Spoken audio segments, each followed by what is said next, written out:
परीक्षित जी ने सुखदेव जी से प्रश्न किया, बोला महाराज मैंने तो कथाएं सुनी, लेकिन मुझे ये प्रचेता कौन है, इन लोगों की कथा आप सुनाएं। तो अब प्रसंग आता है राजा अंग, बेन, पृथु और प्रचेता, इतने लोग की कथा के बाद अगर आज समय मिला तो हम लोग प्रहलाद जी की कथा में प्रवेश करेंगे। और बड़ा आश्चर्य एक और मैं कह दूं, फिर मैं आगे बढ़ूं, या थोड़ा इस प्रसंग को पहले आगे बढ़ाई देते हैं। ध्रुव जी के बाद उनका पुत्र महाराज बत्सर गद्दी पर बैठा। ध्रुव जी के बाद उनका पुत्र बत्सर उस राजगद्दी पर बैठा, और बत्सर इन्हीं के वंश में अनेक राजा हुए। इस वंश में जो राजा है उनका नाम आप सुने। इस वंश में जो राजा हुए उसमें पुष्पार्न, तिग्मकेतु, ईश, ऊर्ज, वसु, जय ऐसे अनेक राजा हुए। इसी वंश में आगे चल के अंग नाम के राजा हुए, और अंग राजा का जो पुत्र हुआ उसका नाम था बेन, जो परम दुष्ट पापाचारी था। और इन्हीं दोनों की कथा को हम आगे बढ़ाएं महाराज। राजा अंग का जो पुत्र इतना दुराचारी हुआ महाराज कि वह घोर अत्याचार करने लगा। अंग उससे त्रस्त हो गए, ऐसा दुराचार करने लगा कि अंग का मन खिन्न हो गया। क्या करे महाराज। एक दिन अंग के यहाँ कुछ संत आए। संतों ने उपदेश दिया कि बेटा तेरा पुत्र अगर दुष्ट है, दुरात्मा है, तो तू इस पुत्र का त्याग कर दो, क्योंकि तेरा पुत्र सुधरने वाला नहीं है। इसका प्रारब्ध ऐसा है कि ये सुधरने वाला नहीं है, इसलिए तू वन को जा। उन संतों ने अंग को अनेक प्रकार से समझाया महाराज, अनेक उदाहरण दिए महाराज, जिसका प्रसंग मैंने कल ही चलाया था। पुत्र अगर आपका सत्पात्र है तो अच्छी बात, पुत्र कुपात्र है तो समझो परमात्मा ने आपको अवसर दिया है कि आपका कल्याण हो जाए।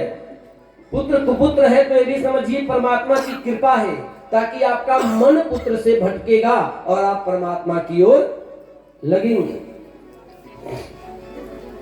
अगर आपकी बीवी, आपकी पत्नी सत्पात्र है तो समझिए प्रभु की कृपा, और अच्छी नहीं है तो समझिए वो भी प्रभु की कृपा, क्योंकि आपका मन तो कम से कम वहां से हटेगा और आप परमात्मा में लगा। लेकिन आज के लोग थोड़े चालाक हैं, वहां से मन भटके तो दूसरे जगह लगा लेते हैं। जय जय सीताराम महाराज। ऐसे थोड़े कल्याण होगा जी महाराज। संतों के समझाने पर अंग एक दिन मध्य रात्रि में अपने घर को छोड़ दिए और वन की ओर चले गए, और उसी वन में भगवान का ध्यान, भगवान की तपस्या करते हुए अंत में भगवान के परम गति को प्राप्त हुए। अंग महाराज के बाद बेन राजा बना, और बेन राजा बनते ही अपने राज्य में अनेक प्रकार के अत्याचार शुरू कर दिए, धर्म कर्म बंद कर दिया महाराज।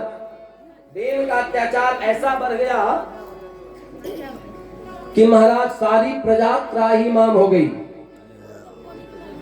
अच्छा एक और आप विचार करें, मैंने पुत्र की तो बात कही, देखिए मैं रोज बोलता हूं ये संसार ही बंधन है। दक्षिण भारत में आप लोग गए होंगे, है ना, पंढरपुर में गए होंगे ना, जहाँ विट्ठल जी का मंदिर है। कौन कौन गए हैं विट्ठलनाथ जी का दर्शन करने? कोई गए पंढरपुर विट्ठलनाथ जी का दर्शन करने?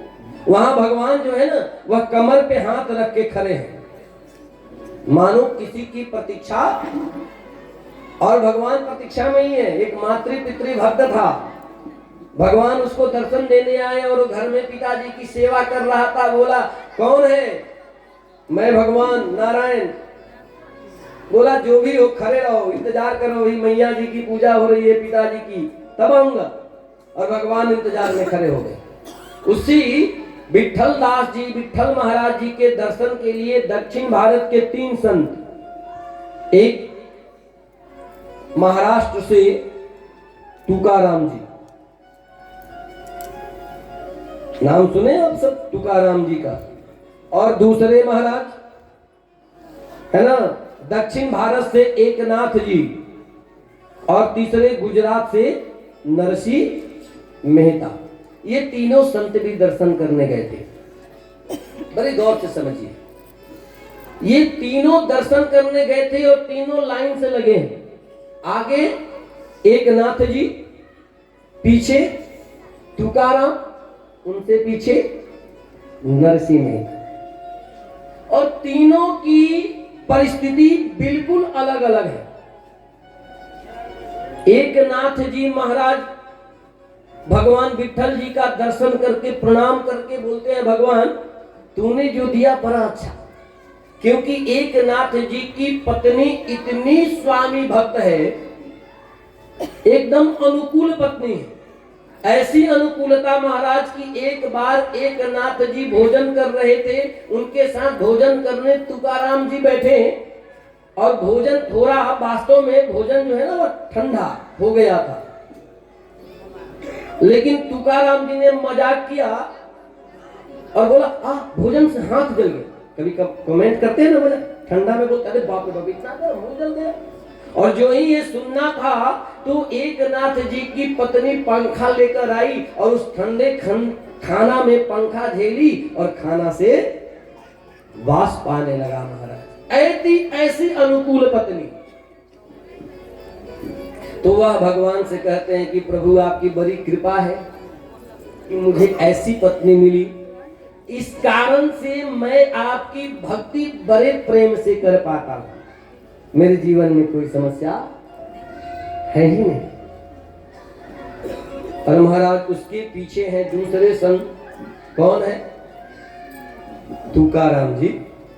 तुकाराम जी हैं, उनकी पत्नी बिल्कुल प्रतिकूल। महाराज तुकाराम चरित्र में तो लिखा है कभी कभी उनकी पत्नी उन्हें मारती पिटती थी, साधारण नहीं डंडे से मारती थी महाराज। और वह तुकाराम जी भगवान से कहते हैं प्रभु आपकी कृपा है जो मुझे ऐसी प्रतिकूल पत्नी दिया। ऐसी प्रतिकूल पत्नी के कारण से ही मैं पत्नी से भटक गया, मेरा चित्त पत्नी से परिवार से दूर हो गया और मैं आपकी सेवा में उपस्थित हो पाया। बोलो भक्त बत्सल भगवान की जय। और उनके पीछे है नरसिंह मेहता, जिनकी पत्नी जवानी में ही गुजर गई, नष्ट हो गई है महाराज। और इनका देखिए, ये तो भगवान के सामने कर जोड़ के महाराज गुजरात के हैं ना। नरसिंह मेहता कहां से है? गुजरात से। तो गुजराती भाषा में भगवान से महाराज कहते हैं भलू भलू थलू भव भाजना भलू भयो सुखाय, अम्बे भलू भाला भले जो कल भाला जाए। बोलिए भक्त बत्सल भगवान की जय। सीताराम सीताराम सीताराम सीताराम सीताराम सीताराम सीताराम